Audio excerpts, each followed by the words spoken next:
Vamos a hablar con Sebastián Davidovsky, creador del libro Engaños Digitales, Víctimas Reales. Bien es sabido que estamos viviendo en un mundo cada vez más digital. La pandemia nos volvió más virtuales y, por supuesto, el ciberdelito, los engaños están a la orden del día. Un interesante libro, una linda charla con Sebastián Davidovsky. Bueno, en un mundo donde usamos mails, usamos WhatsApp, home banking, en una vorágine de uso de tecnología realmente importante, ¿de qué cuestiones hay que empezar a cuidarse? ¿De qué habla tu libro respecto a ese tema? Bueno, a ver, mi libro lo que hace es, lo que hago en el libro es contar, es hacer investigación periodística sobre casos de gente engañada digitalmente en la Argentina. ¿Qué significa digitalmente? Y siempre me gusta contarlo y aclararlo, como decir, bueno, este es el área que a mí me interesa. Cuando hablo de engaños digitales digo, bueno, que no hay encuentro físico entre la víctima y el victimario, o sea, no se encuentran nunca en la calle, no se ven las caras, ¿no? Personalmente. Eso ya te da una primera característica importante, que es la posibilidad de que para los delincuentes no solamente le estén atacando o engañando a una persona, sino varias personas a la vez. En el libro cuento historias, ¿no? Víctimas que caen en todo esto de diferentes maneras, ¿no? Yo siempre digo que hay, como si querés, dos grandes grupos. Por un lado hay un grupo que cae por vulnerabilidad técnica, que es, digamos, algún problema en la infraestructura, como por ejemplo le pasó a la policía, como por ejemplo le pasó a muchas empresas en Argentina. Y por otro lado tenés la vulnerabilidad emocional, que es, los delincuentes ahí se aprovechan de la falta de dinero, de la falta de respuestas, de la falta de sexo, de la falta de compañía, de la falta de trabajo, que también terminan siendo anzuelos en el mundo digital para que justamente las víctimas terminen cayendo. Claro. Seba, hay un par de términos que definís y me gustaría, porque no todos lo saben, ¿a qué te referís cuando hablas de grooming, de phishing? Digo, hay un montón de definiciones y conceptos muy interesantes para saber de qué se trata. Total, y ahí lo que van a ver también son historias, ¿no? Relacionadas con eso, o sea, como, digo, viste que a veces el término asusta, viste, algunos por ahí escuchan un término técnico y dicen, uy, no, ¿esto qué será? Como que será algo muy complejo. A ver, ahí realmente son cosas en términos de definición donde se condensan en un término algunas cuestiones que están pasando. Por ejemplo, el phishing es cuando alguien simula ser parte de una empresa, de una institución financiera, de un gobierno y tiene el objetivo de, sobre todo, robarte datos. Entonces, por ejemplo, un phishing sería: señor, se le bloqueó la cuenta bancaria, entre a este link y actualice sus datos. Y ese link en realidad va a un banco falso y entonces, bueno, ese mail se hizo pasar por una institución y en realidad no lo es. Eso es el phishing. Después tenemos el grooming, que es como un caso, es digital también, pero es un caso completamente distinto. Es cuando un adulto se hace pasar por un menor con fines de abuso sexual infantil, ¿no? Ya sea para tratar de lograr un encuentro físico o, en muchos casos, el abuso sexual infantil se da porque las víctimas, los niños en este caso, terminan enviándole imágenes desnudos o lo que fuera, ¿no? Que después el groomer compartirá, venderá, etc.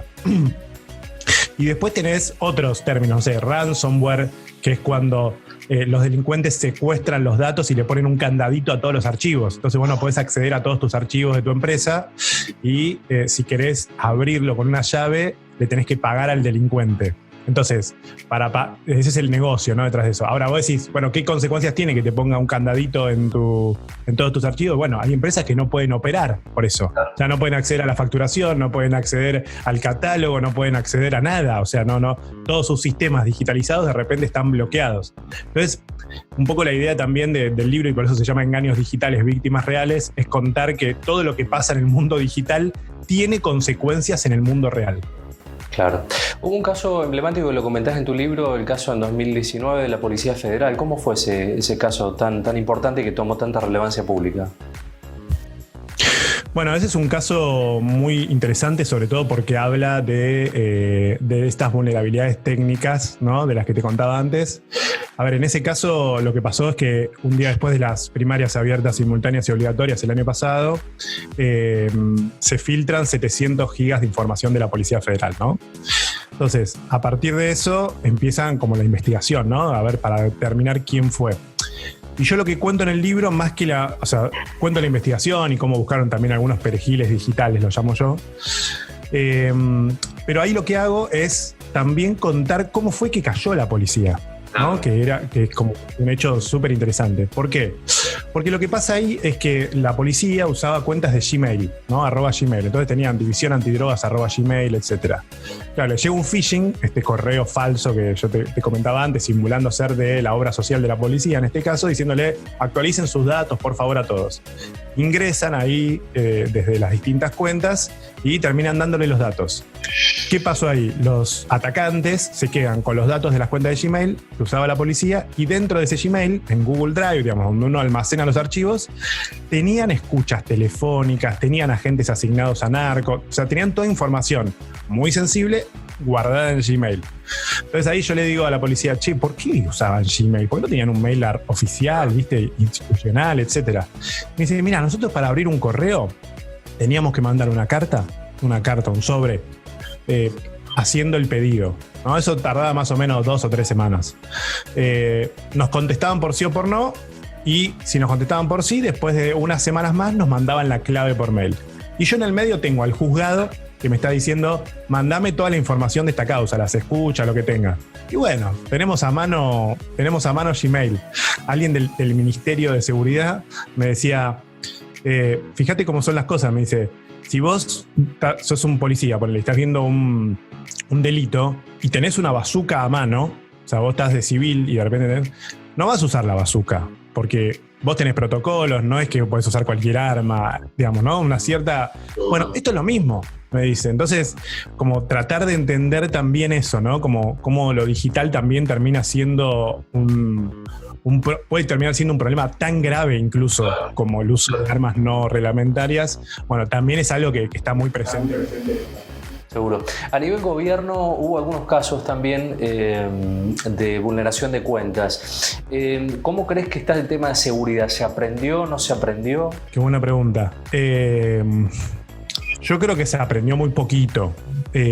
Lo que pasa es que entre el aprendizaje y la asignación de recursos hay un abismo, ¿viste? O sea, por ahí hay gente que aprendió y que sabe y que está en la puja luchando porque haya más recursos, ¿viste? También, que es algo que viene muy asociado a esto.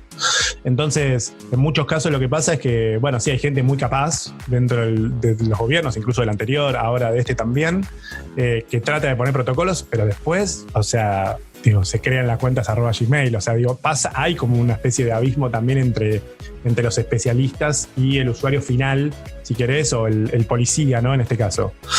Yo creo que falta mucho, yo creo que todavía no dimensionamos la gravedad. A ver, te cuento algunos casos, o sea, en el exterior ha pasado de ciudades que se han quedado sin luz por un ataque informático a una central eléctrica. Entonces, cuando ves eso también, y cuando ves infraestructura crítica, ¿no? Como por ejemplo la iluminación de una ciudad o la provisión de electricidad a una ciudad, que es crítico por el tema de las fábricas, por ejemplo, vos empezás a ver ahí también que ves infraestructura crítica que antes no estaba conectada a internet, que ahora sí está conectada, ¿no?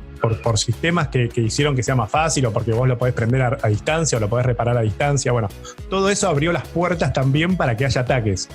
Entonces, ahí también me parece que falta, como en muchos casos lo que falta es que muchas veces se buscan soluciones y que no vienen acompañadas de cabezas que estén pensando también en los riesgos que eso significa. Bien. Sebastián Davidovsky, Engaños Digitales, Víctimas Reales, te mando un abrazo, muchísimas gracias. Un abrazo, gracias.